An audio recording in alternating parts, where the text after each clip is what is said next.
Hello and welcome, everyone. Thank you for joining us today. I'm Iman Agrama Minert, and I'm over at Temporary Employment Services with Human Resources. I use the pronouns she and her, and today I will be your moderator for our town hall. We have a group of panelists to provide some updates on our operations during the COVID-19 pandemic and to answer your questions. Some of the questions were submitted during registration. You can also feel free to use the Q&A window to submit additional questions for our panelists. This webinar has live closed captioning available in two ways. First, you can click the closed caption button at the bottom of the screen and select Show Subtitles. Or you can also click the link that is added to the chat. And now we will hear from Dr. Chip Schooley, Professor of Medicine, and Dr. Angela Sosha, Interim Executive Director of Student Health and Wellbeing, to talk about the state of the pandemic and campus health and safety.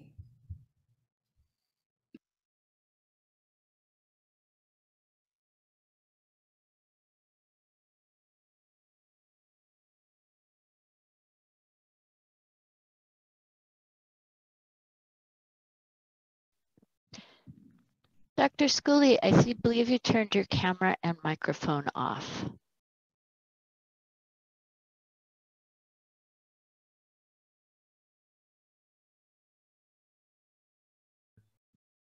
There we go. My apologies, everyone. I was logged off by my AT&T provider and just got back on. So let me go ahead and get started if that's where we are. Is that where we are? Yes, please. Okay. Go ahead. So I'm going to give you a bit of an update about where the pandemic is globally and then more locally. Say a few things about some issues with where the vaccine progress is these days, and I'll turn things over to Dr. Socia, who will talk a bit more about some of the things we're doing to respond to these changes and provide some more detail about the vaccines.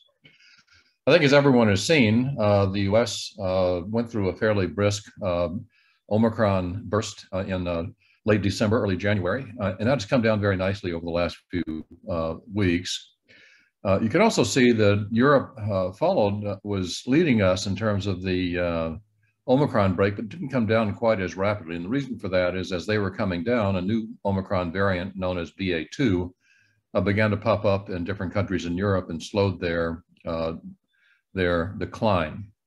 That variant, next slide, has now shown up here in the US, and it's beginning to cause problems in different parts of the country. As with most of the prior variants as they come in to the US from Europe, they usually start in the Northeast. And you can see when you look at the CDC county risk level assessment, most of the country is green, particularly out west, but there is a patch of yellow and orange up in New York State in particular and upper Maine, reflecting the arrival of this BA.2 variant. Next. When one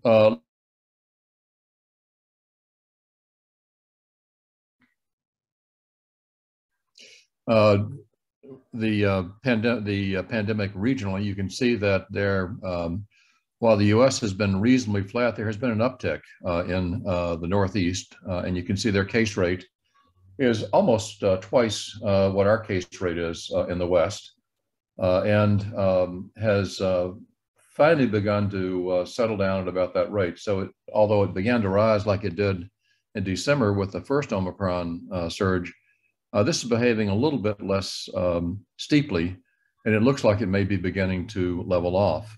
We are just beginning to rise here, as I'll show you, in the West, and I expect to see us have a bit of an increase over the next several weeks. Next slide.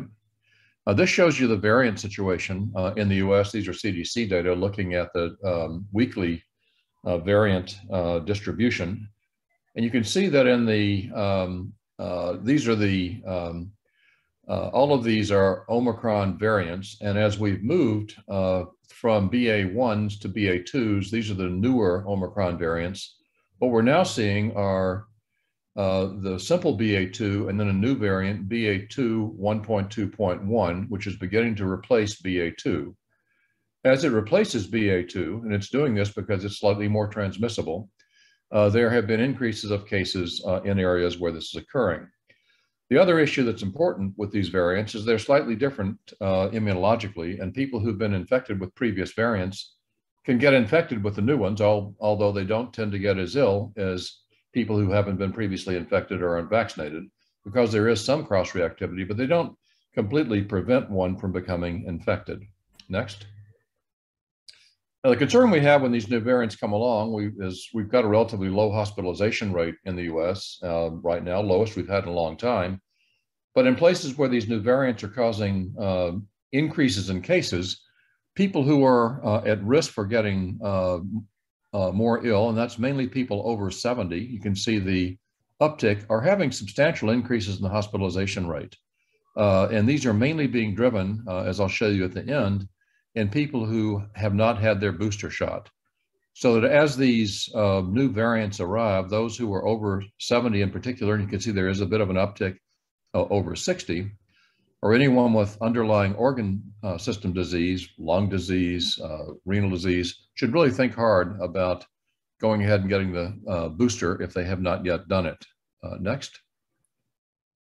Now, what about California? California is down here, still at a relatively low level. We're having a slow increase in the West. We haven't had as much of an uptick as they have in the Northeast. Next. In San Diego, we're beginning to see a little bit of a rise. We were down in the range of 200 to 300 cases a day. We're up in the 400 to 450 cases a day range these days. We don't think we're catching all the cases in San Diego these days because fewer people are being tested with PCR testing. And this probably represents an under representation of the overall case rate. Having said that, if you look at the right of the slide, the hospitalization rate is actually relatively stable.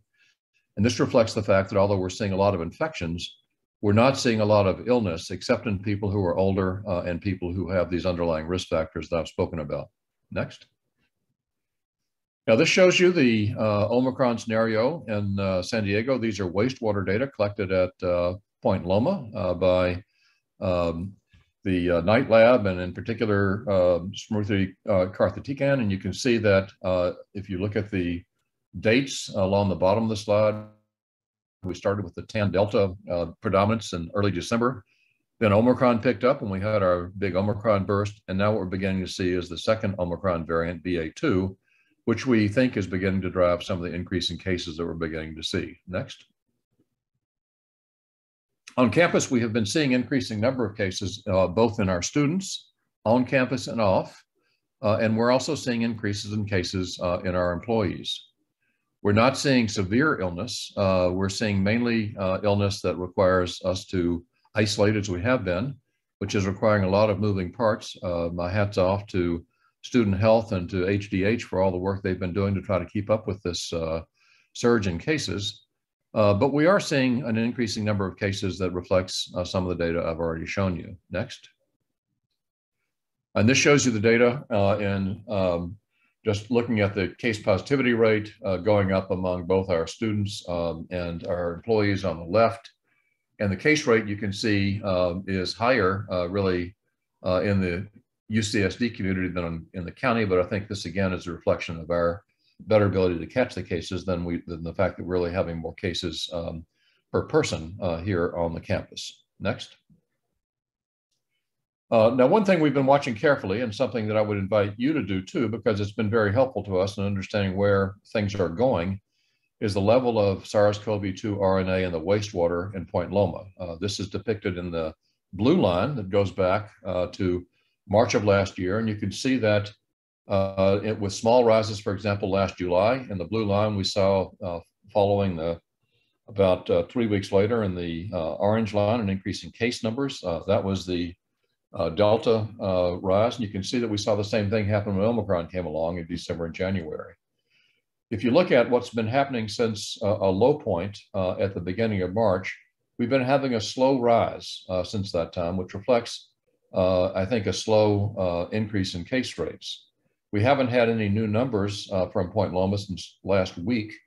We will have new numbers tonight, and they should appear on the county dashboard tomorrow or Friday. And I expect that they will be increasing as well, but I would encourage you to continue to watch this. The link is there, and if you just Google Point Loma wastewater coronavirus, you can get to this graph and follow it yourself. Next.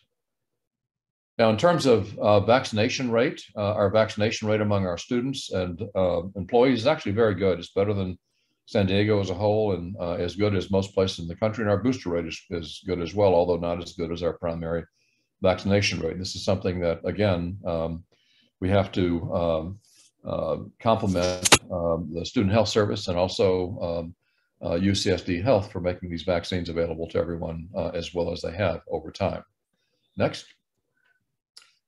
Now, one thing that this graphic is not as complicated as it looks, but one thing that we are seeing, if you look at the bright red line on the left panel and the pink line below it, what you see here is the ratio of protection in terms of numbers of cases and people who've been vaccinated compared to those who have not. And you can see the distance between those lines has been narrowing. And that reflects the fact that the level of immunity begins to decline over time in people who've been vaccinated, unless you're boosted.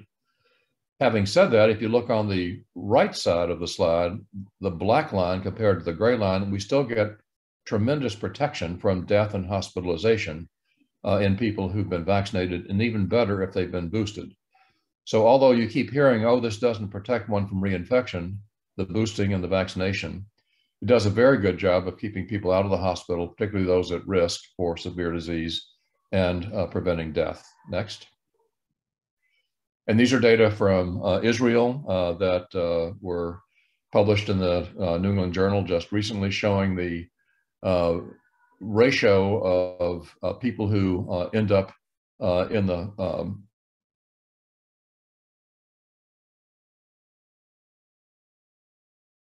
vaccinated have a 3 to 3.5-fold increase in risk compared to those who have not been. These are boosted people, boosted versus unboosted. The fourth dose. Next slide. Dr. Schooley, you've been freezing. How about if you turn your camera off and we just hear you? Okay, let's do that.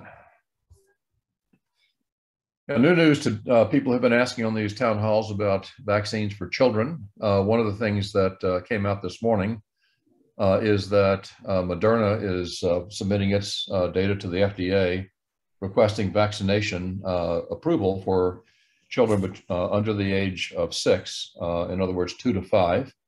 The data, next slide, are that with the Moderna vaccine, 2 doses of this vaccine, which were given at a quarter of the adult dose, gave immune responses that were about what we see in adults. It prevented illness in the 2 to 5-year-old group, prevented about half the illnesses in the 2 to 5-year-old group, and prevented illness in about a third of those 6 months to 2 years. So it reduced illness, but it doesn't completely protect children from any illness at all. There was no severe illness in either arm of the study, so that although we expect from data in older people, in larger experiences, there will be some severe illness and these vaccines will help. This vaccine trial was not large enough to show that. Side effects showed fever in about 1/6 of the people of the children who entered the study. The Pfizer vaccine was studied initially as a 2-dose regimen and was found to be insufficiently immunogenic when it was reported to us in December. So they went back to the drawing board and they expect to show us a 3-dose vaccine experience in June. And we expect the FDA to look at both of these sets of data sometime in the next 4 to 6 weeks and make a decision about what recommendation to make about children. And I think I'll now turn it over to Dr. Socha. So Angela, you want to take it away? Yeah, thanks, Chip. I'm sorry, one more slide. I apologize, but let's go back. The only point I want to make here is that other data from the CDC this week show that there has been a significant underestimation of the number of people who've been infected already, particularly children. Up to 3/4 of children in the country may well have been infected, particularly over the last Omicron period. Most of it, a lot of it under the radar. So that as time has gone on, more and more herd immunity is showing up. People can still get reinfected. People at risk should still get vaccinated. But this is the natural trend of things with these coronaviruses. And in a lot of ways, it's a good thing to see increasing levels of immunity in the population. So now let me turn it over to you, Dr. Socha. Sorry. Thanks, Chip. So we'll go through some of the campus operations, and not a lot has changed here, but listen carefully because we'll try and give you some tips about how to take care of yourself as we deal with the ongoing reality of COVID in our lives. The definition of being fully vaccinated is that you've had your booster and 7 days by the time, so the booster doesn't immediately take effect, but you get the benefit within 7 days. And that's important as you think about your behaviors as well as testing requirements. You received fully, if you just completed your primary vaccination series, you're not immediately available for a booster. So to review boosters, the first booster dose is available after 5 months to everybody.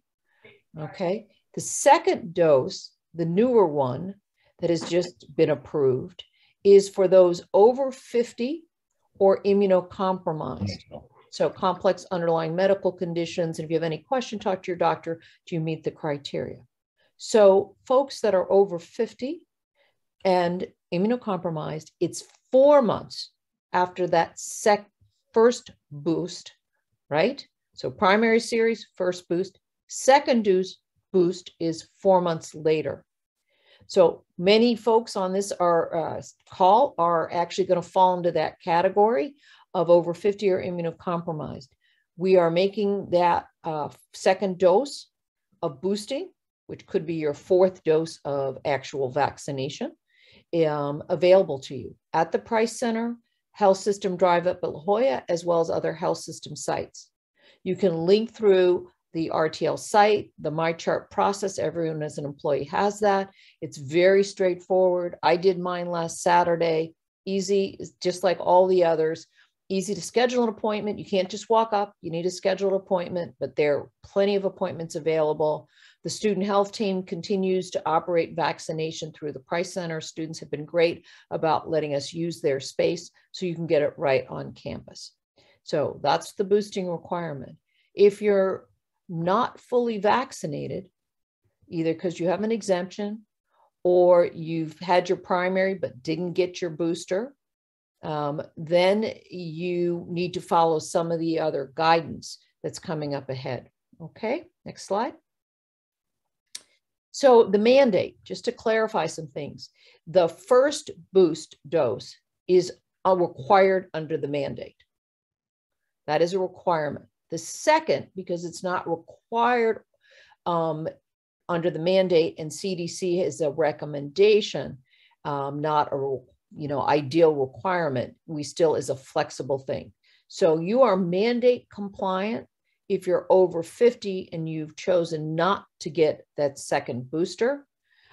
Chip and I are encouraging you to get it. And for all the reasons Chip said, you get the real benefit of serious disease. And they're choosing over 50 and immunocompromised because these are the folks, despite vaccination and boosting, remain vulnerable to the more severe complications.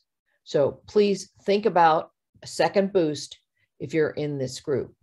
If you're under this age range, then you're good sitting where you're at with your first boost. And please, we still have some folks that have primary vaccination, but not that first boosting dose. Please get that first boost because these really do make a difference. For mandate and requirement under the UCOP policy, once you become eligible for that first booster dose, you have 30 days to get that dose. Now, many folks actually fell into the Omicron surge, and so we extended their date of eligibility from their primary vaccination series by 90 days. So they're starting, if you were in that group, you're starting to become eligible. Particularly a number of our students are in this space and some of our campus employees. So please pay attention and think about if you've had part of infection through the Omicron surge of January. One Chip's point is you are vulnerable to getting another infection and you should get a boosting dose if you delayed it during your active infection or recent months after the infection. If you have an exemption for a primary vaccination series, you have an exemption for the booster. Next slide. Testing requirements. If you're unvaccinated, you have an exemption, or you're not fully vaccinated, you had your primary series, you're eligible, but you haven't got that boosting dose, you need to test twice a week if you're coming onto campus. No more than, less than 3 days and no more than 5 days apart. You should, everyone, regardless of your vaccination status, please test for symptoms. Do this so you know what your behaviors are to protect others around you and you understand why you're not feeling well. If you develop those symptoms, put a mask on and wait for your test results to come in. If you've had a recent COVID infection, we're recommending, and you get new symptoms, you were good for 30 days, you were all well, and suddenly you're having new symptoms, we want you to retest again. That's a little change in practice. Similarly, everybody should be testing if you have an exposure and you know you've been exposed to someone with this virus. Test on day 5 after exposure or as soon as you have symptoms. Wastewater, if the building you're living or working in has a signal, test. We recommend a little more testing. It will help you know what you need to do to protect others because some of those folks you come in contact may be those very vulnerable individuals, and we don't want this virus to spread to them as well. The vending machines are fully operational. We're having pickups every day, Please get your tests in early before 2 p.m. That's when we guarantee the pickups for that day. And then many of the results are coming in that night. Please don't use your campus ID and identification to test for others. This is medical fraud and creates a whole lot of confusion for the clinical teams trying to care for everybody. So please take advantage of the testing. Another reminder I want to share is the rapid antigen tests are great. They're readily available. They're not expensive anymore. They are less sensitive, particularly in early infections. So it's great to do the rapid test. If it's positive, you probably have the virus. It doesn't have a lot of false positives. So when your rapid test says you're positive, let us know. Students, employees, let COM know, and we accept that as evidence of an infection. We encourage if it's possible, to get a PCR test so we can sequence it. Chip has shared with you how important that sequencing data is for us. But the other thing is a negative rapid antigen test does not mean you're home free, and be very careful if you're symptomatic. In that setting, get a PCR and get a PCR soon. It will close the gap of those tests that the rapid antigen doesn't pick up. And we see this frequently. So right now, where we know we have a little more virus circulating, we're seeing it in the employees, we're seeing it in the students. Take advantage of the free PCR testing that's available. Don't solely rely on rapid antigen tests because they do have some limitations. Next slide. Masking requirement, it remains in only certain settings. In the clinical teaching environment, in the classroom teaching environment, the indoors, we are requiring masks. Clinical settings, you go to student health, you go to CAPS, you go to the Price Center for the vaccination or testing center, we'll want you to be masked in there. And campus transportation is still requiring masking. We think this is another safety measure we want to keep in place. I know there's been a lot about the airlines and everything, but for now, if you're using our campus transportation, please be masked. We want N95s or KN95s. They're available at the Price Center or the Trove. Alternatively, you can use a cloth and a surgical mask as a dual layer approach. We're going to be watching things. We watch things very regularly, and things could change. There's a whole process that we look at. We look at multiple different metrics, what's happening around us, all the information we have on our campus community, the wastewater signals, the numbers of positives, the wastewater, what's going on in the county, what's going on in the nation, to come up with our recommendations. So I want to be mindful that we are seeing some more activity than we had before. So it's possible new guidance will come out. But for now, as you go to your work through this day and this weekend, et cetera, things are staying the same with these guidances above. Next slide. I think part of this is we are moving into the phase of this pandemic where individual decision-making, individual behaviors are going to be the key. It's going to be less of everybody under the same set of requirements. And when you're making those individual decisions, you have to take into account your own personal health, and you need to think about the circle of individuals you come in contact with and their medical vulnerability and the risk that you may expose them. And your behaviors then should be guided by decision-making for your own care and the care of those in your close circle of contacts, friends, family, community. We need to think about all of these. We still have, if you develop an infection, a 10-day period of isolation that begins with the onset of symptoms or with your diagnosis. Then we want to see those resolving. And if by day 5, after day 5 from the onset, you have fever's been gone, you're not taking Tylenol, your symptoms are much better, and you have a negative rapid antigen test, you no longer have to isolate. You can leave that confined space of a single bedroom with a bathroom, staying in a small area within your home. And you can move about in the community, but you should stay masked for the entire 10-day period. To return to work, under Cal OSHA, you're required not to just do a self-administered rapid antigen test, but an observed rapid antigen test, which is available to you through the La Jolla Drive Up site. We can also, that's the main way we've been doing it for employees. Next slide. For the students, I will share that we have had to extend our isolation housing. We're working in some of the students, not only, you know, they've been at the La Jolla Marriott and the Residence Inn, some of them will now be staying up as far as Oceanside. And that's the reality of our hotels have become fuller as our community is returning to pre-COVID life and people are enjoying San Diego. Our access to hotels has become a little more challenging. We are dealing with a significant increase of students compared to the past. It's not like we were in January, but it's definitely different than it was a few weeks ago. And so the teams have mobilized, the housing and dining team, the transport team, the emergency operations team, the student health team, everybody in the last few days has been working to keep up with this process to get our students who often share bedrooms into places where they can isolate safely. And so that is an ongoing support system that we have in place. Quarantine, if you've been exposed, just to remember that you should test after day 5. That's true for everybody. And that unvaccinated individuals should probably stay at home until we're sure if you've had a definite exposure. You can on day 5 test, and then if it's negative and you don't have symptoms, you can continue to mask and you can come back to work. Healthcare workers have some special exemptions under this, but this is for the general campus community. Okay, so that's some of the main things I wanted to cover. Next slide, I think that's the end.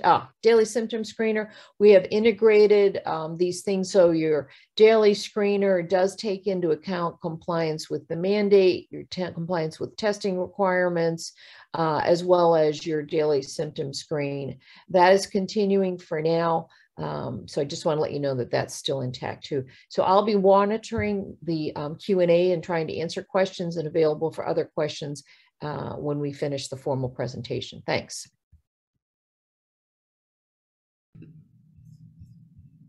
Thank you so much, Dr. Schooley and Dr. Sosha, for those very important updates. Next, we'll hear about HR updates from Terry Winbush, Senior Director of Labor Relations and Employee Relations. Good morning, everybody. I hope that your coffee has digested. So a few updates from HR. As Angela discussed related to the UC vaccine mandate, I just want to reiterate for everyone, the goal is compliance, not discipline. But we will take the necessary steps. So when we follow up, it's not because we want to be a pest, it's because we would rather do that than to issue you a written warning or some other form of discipline. So please engage with the process. Yes, this is still a requirement. We get those questions pretty often and we say, yes, this is still a requirement. As Angela noted, the 4th booster dose is not yet a requirement of the mandate, but you can expect that this is coming in the future as we, know that COVID will be among us forever. There will be a long-term plan as it relates to this vaccine being a part of our lives. And so to the extent that you meet the recommendations that Chip was saying, get your 4th dose now. If you don't meet the recommendations right now, just plan for getting your fourth booster when that makes sense.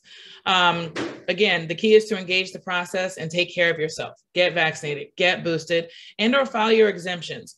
But don't refile an exemption if you've already filed an exemption. And yes, we know that there are some folks who have not had their exemptions processed since August of last year, and we are doing everything we can to get the information from Sedgwick so that we can move some of those things along, because I know that causes some confusion.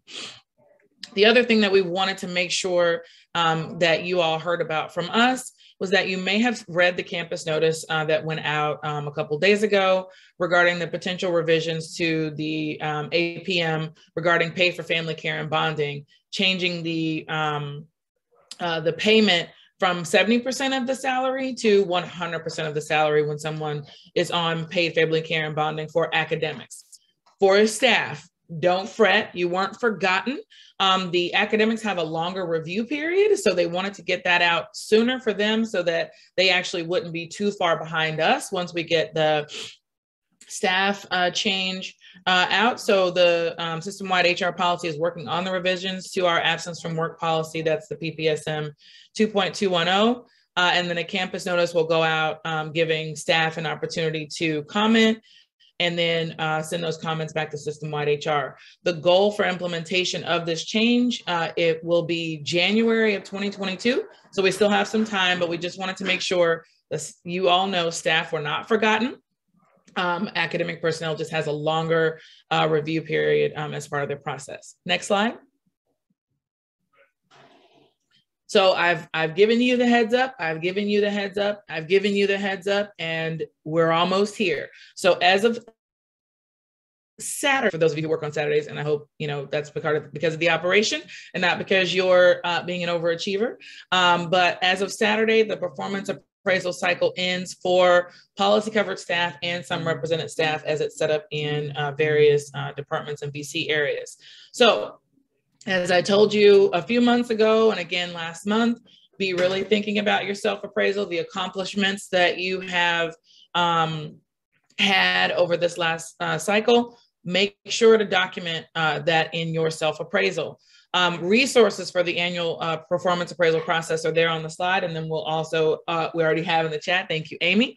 For those supervisors who are evaluating staff, please make sure to show your employees grace. For those supervisors who will be doing their own self-appraisals, and for you employees doing your self-appraisals, please remember to show yourself grace. Celebrate your achievements and look for learning opportunities. This is not an opportunity to just beat yourself up. This is an opportunity to look at learning opportunities and acknowledge where there may have been shortcomings in performance. For supervisors, this is a time to remind your folks, and or maybe for the first time, share your leadership philosophy or what you need to be successful working together if you're the employee in that conversation, or for both of you. But this is a time to really engage with each other. Reconnect with the mission and vision of your unit and UC San Diego. Remember, your employees are people. I know, you're like, why are you saying that to me, Terry? You wouldn't believe, but your employees are people. So check in on the whole person during this time. Make sure that you are checking in on what's going on in their lives that may be impacting them, not just them as an employee. How's their dog? What are they doing for self-care or to unplug? What are their upcoming vacation plans? Are they making upcoming vacation plans? They should be making upcoming vacation plans. And vacation plans don't have to be extravagant. They just have to be away from the office. So have those conversations with your folks. Have those conversations with yourself. Just don't respond. I know that the rule or whatever when you talk to yourself, as long as you don't respond. So have those conversations and really think about yourself as a whole person and your employees as whole people when you engage in this process. Next slide. And in continuing the GRACE series, I wanted to remind you all, GRACE, it's a part of your work life and it's a part of your whole life. When should you be exercising GRACE? Always. And look, I know it's not easy. When you're having a frustrating moment and someone says something to you and you're receiving it in your frustration, it's not always easy to exercise GRACE, but take that deep breath. My mom's new mantra of the week is it that serious? Because often it's not. So take that moment, take a step back, take a deep breath before you respond. Also remember, showing grace is not inconsistent with accountability. You can still hold people accountable while showing grace. There is a way to say things to people, and then there's what is actually being said. And so really keep that in mind. You can tell someone something very hard, but in a way that acknowledges no one's perfect. We all have challenges, but we do have expectations that need to be met. And you can have those conversations. There are ways to acknowledge success while also offering constructive feedback in that moment. Like, that was really, really awesome. The only thing that I would add is this thing right here. But otherwise, it was really a great show of work where I appreciate your dedication, things of that nature. Grace also includes recognizing that everyone is different. So we talk about this a lot in a lot of our trainings on for supervisors and employees, but I think it bears repeating here that people are different. Some folks are introverts, some are extroverts. I'm probably one of the biggest extroverts, you'll know. Some are quick responders. Some are marinators. And you're like, what, are we talking about spaghetti? No, we're talking about people who hear important information, and it doesn't have to be complicated. It can be important and new information, and they need to process it. And thank God for the processors of the world, for someone like me who's a quick responder, because together we can, take over the world. But by ourselves, someone's going to miss something who's responding too quickly, and someone's not going to respond quickly enough who's a marinator. So together we can do amazing things, right? But think about this in the context of planning for projects.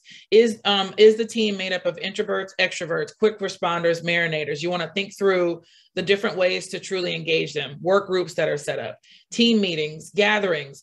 These should include ways to engage both spectrums of folks. And then there's the ambiverts that are right in the middle, right? One thing that people don't, I think, really fully understand about introverts, and I have a lot of really close people to me that might surprise you that are introverts that work on this campus. Introverts can be absolutely and completely exhausted after connecting with other folks. One other person might just wipe their entire zhuzh from them just because they connected with someone else, because it takes a lot to do it. Whereas for every person I run into, I get more energy and more energy and more energy. I know this is surprising you all, and I'm glad you're all sitting down while I'm telling you this brand new, shocking information about me. But just keep that in mind, that everyone processes different, everyone responds different, and then make your decisions around team building, et cetera, accordingly, and that can make for a better experience. Next slide.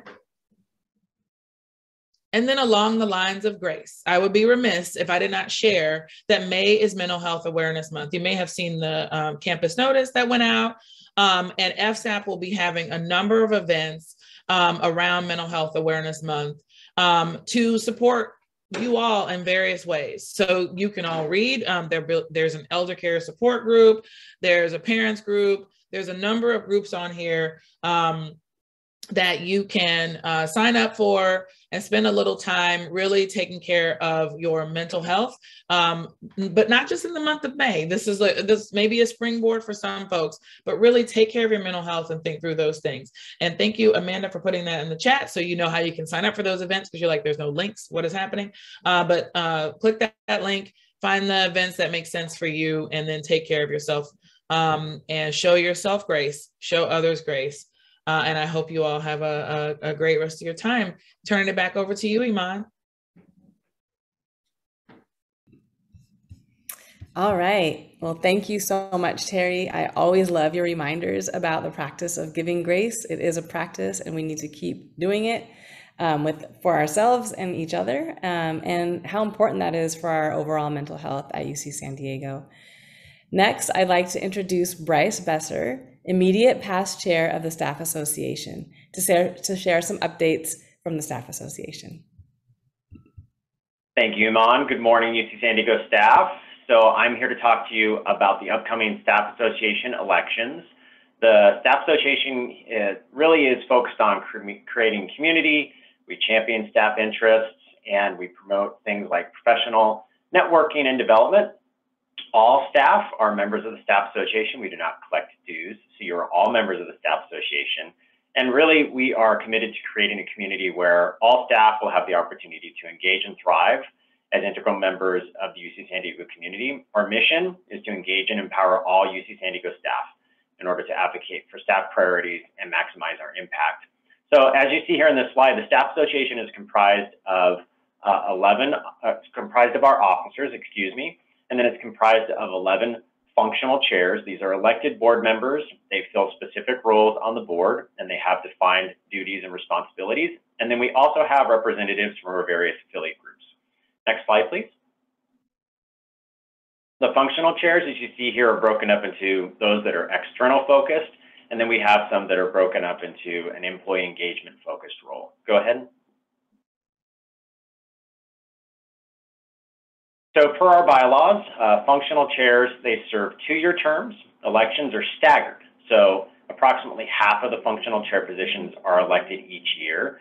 The functional chair positions that are up for elections are here on this slide, and they include the Outreach and Engagement Chair, Social and Networking Chair, our Wellness Chair, our Basic Needs Chair, our Campus Community Relations and Inclusion Chair, our Special Projects and Campus Collaboration Chair, the Assessment Chair, and the Staff Recognition Chair. We're going to share some information in the next few slides with you in more detail later. So I'm going to go over each one because I want you to learn a little bit more about what each of these chair positions do. So the Outreach and Engagement Chair, they're primarily responsible for things like helping coordinate staff association's efforts with the various campus committees. There's many different campus committees here. This person helps ensure that staff representatives on campus committees are able to inform their committees about the priorities and initiatives that the staff association is working on, and vice versa. So they're sharing information between their committees and the staff association, and we're giving them information that they can share with their committees. Next slide. The Social and Networking Events Chair, they spearhead the board's community building events like the Staff Summer Celebration or the holiday celebration that you're all aware of, Triton Treats, which is one of our new and fun events that are going on, and social sessions, just to name a few. So the person will work directly and closely with Special Event Protocol, the Chancellor's Office, and other departments in the planning and execution of these events. Next slide. The Wellness Chair supports staff wellness initiatives by collaborating with various departments on staff wellness initiatives. Examples of the things that the Wellness Chair has been working on includes food insecurity. We have had community gardens conversations that have come up more recently, and generally mental well-being. Next slide. The Basic Needs Chair, they address staff basic needs issues. It's closely aligned with the Wellness Chair, so a lot of times the activities will blend together. Activities that this chair has been involved in more recently also include things like food insecurity and mental well-being. Next slide. The Campus Community Relations and Inclusion Chair is responsible for acting as a liaison between the staff affiliate groups, so Black Staff Association, PASA, LGBTQ, Faculty and Staff Association, to name a few. So they act as a liaison between our affiliate groups, Human Resources, and the Staff Association Executive Board. They're also responsible for helping promote equity, diversity, and inclusion initiatives that the board is working on.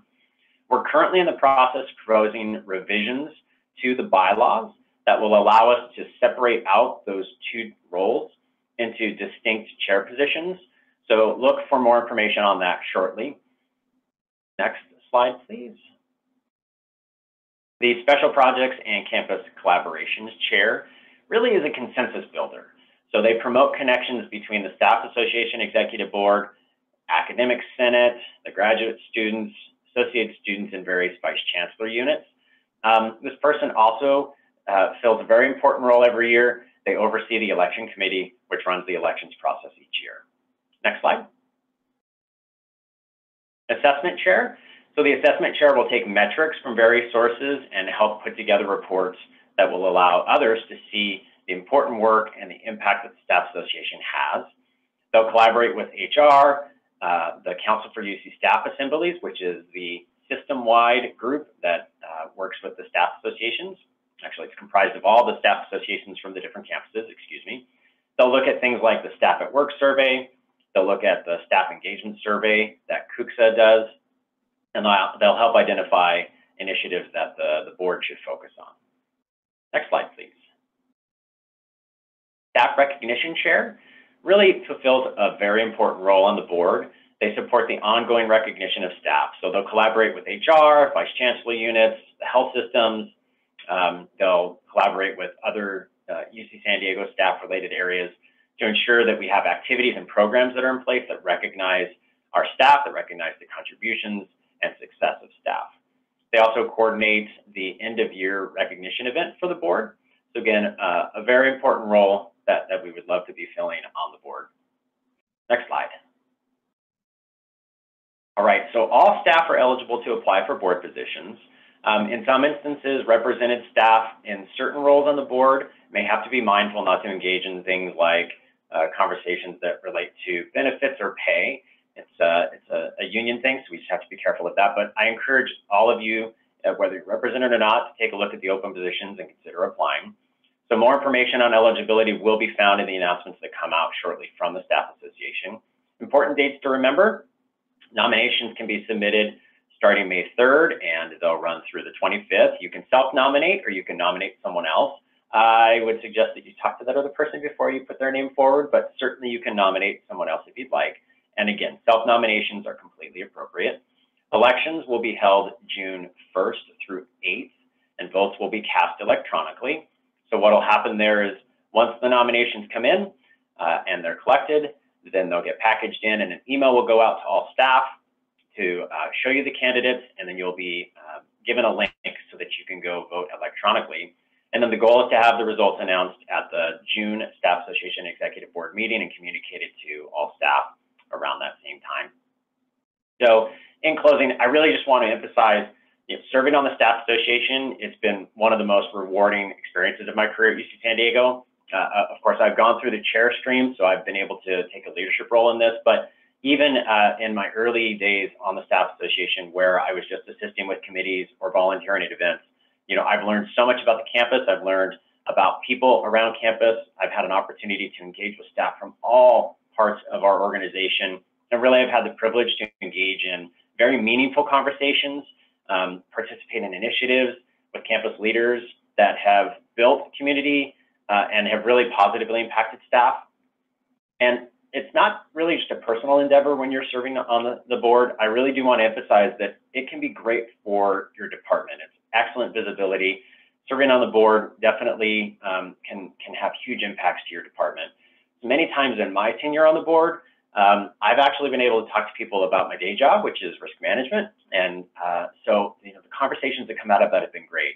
Really, I've been able to talk to them about the services that we offer at risk management, the things that I work on, and you'd be surprised how that just relates into, oh, wait, I have this issue for you then. And so now I'm actually talking to them about my day-to-day, not just the Staff Association. So definitely consider it. Talk to your managers if you're interested in applying. And really, like I said, think about how it can benefit your department if you take this type of a leadership role.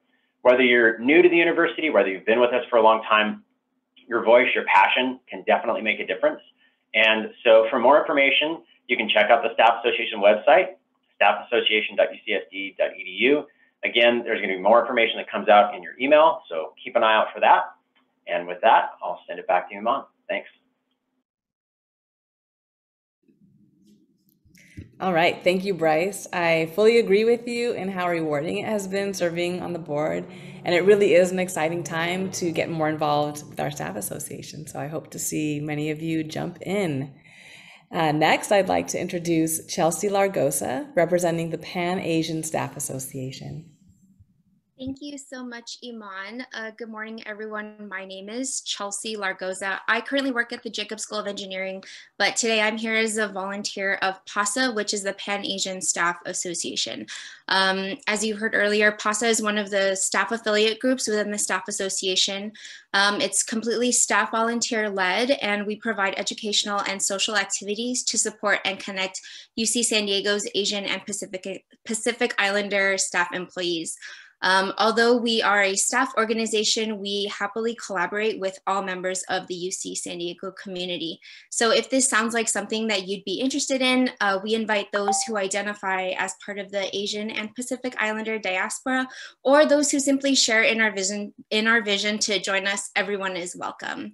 If you go to the next slide, our leadership team is made up of a group of wonderful staff volunteers who work year-round to provide the PASA experience, which consists, if you go to the next slide, which consists of traditional and new opportunities, like our annual winter celebration, various luncheons and happy hours, professional and personal development. We partner with departments and student orgs for cultural events. And hopefully you've all seen the emails this week, our annual Asian and Pacific Islander American Heritage Celebration and Scholarship Awards, which is coming up next Friday. So if you go to the next slide, there's information about next week's event. So it's Friday, May 6th, starts at 11 a.m. It'll go roughly until 12:45 p.m. We're really excited to have 2 student organizations providing live entertainment, Sayaki Taiko and Ross Ruckus, as well as our keynote speaker, Min Lei, who is an award-winning author of the Green Lantern Legacy comic for DC Comics. So if you're interested in joining, table sponsorships and individual tickets are available. Please contact the email address that you see on your screen, and 100% of your proceeds will support student scholarships and programming. If you've been to any of our events in the past, you'll know that we always have good food and good prizes, and that will definitely be the case next Friday. So we invite you to join us next Friday, and we invite you to join PASA. On the next slide, you'll see that there's a QR code, and that'll take you to our link tree, which has all the ways to contact us to be involved either as a planning member, a volunteer, or just a member who comes and joins the PASA community. So we hope to see you next Friday. If you have any questions, please feel free to reach out to us. Thank you, and I will pass it back to Iman. Thank you so much, Chelsea, for sharing all about PASA and the upcoming event. We are now ready for some questions and answers. I invite all of our panelists to turn on their video at this time. During registration, as I mentioned before, attendees had an opportunity to submit questions for the panelists to answer. We have selected some of the most popular questions for the panel today. If you have a question now, again, please use the Q&A window to submit additional questions, and our panelists will do their best to provide answers. All right. So we have the first question is for Chip. I'm hoping Chip is still with us. I know. Sure. Yes, wonderful. Our first question, with the increases of cases on the RTL dashboard, is there a case rate or wastewater threshold that will trigger adding masks back for campus and other safety measures? So we watch this every day, and our decisions really are based on not a specific number, but rather a combination of factors, including trajectory and how these are integrated, as well as what our capacity is, whether or not we have enough isolation beds for students, and whether we're seeing any evidence that the variant that's causing the current increases leading to particularly severe illness. Right now, we're recommending that people wear their masks when they're around other people. I wear my mask when I'm off campus and around in the grocery store, just because there's more virus around. But right now, we're not changing the mandate. That doesn't mean we won't.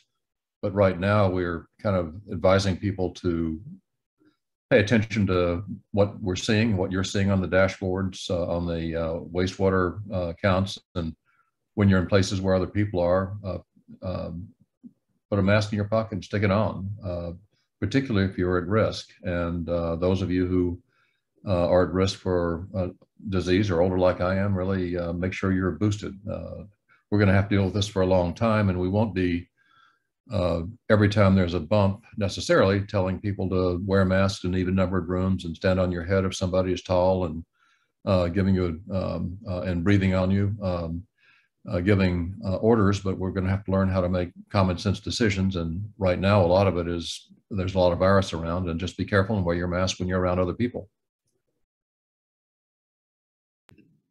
Great advice. Thank you. So the next question is for you, Terry. We are almost at time, and this may be our last question.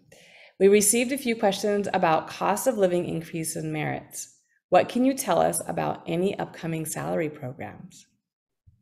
So this is the question that we're getting almost daily at this point. And I promise you all, the minute we have information from system-wide, we're going to send it out. Like, I may not even repackage it just so you all can get the information.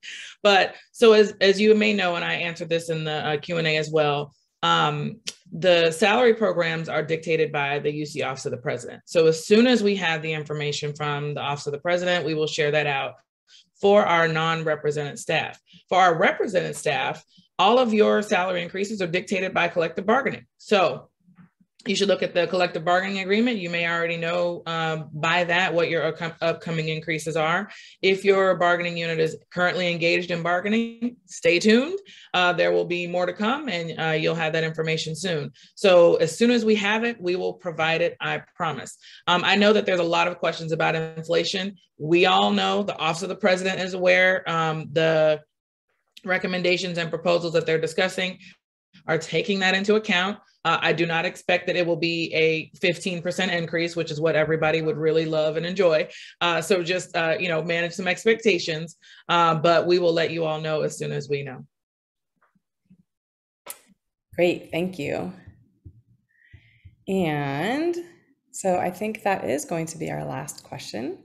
However, we want to thank everyone for all of their time today. We want to thank you all for your questions. We will be attempting to answer everyone's questions by updating the FAQ that is on our webpage and posting a recording of this town hall meeting as well.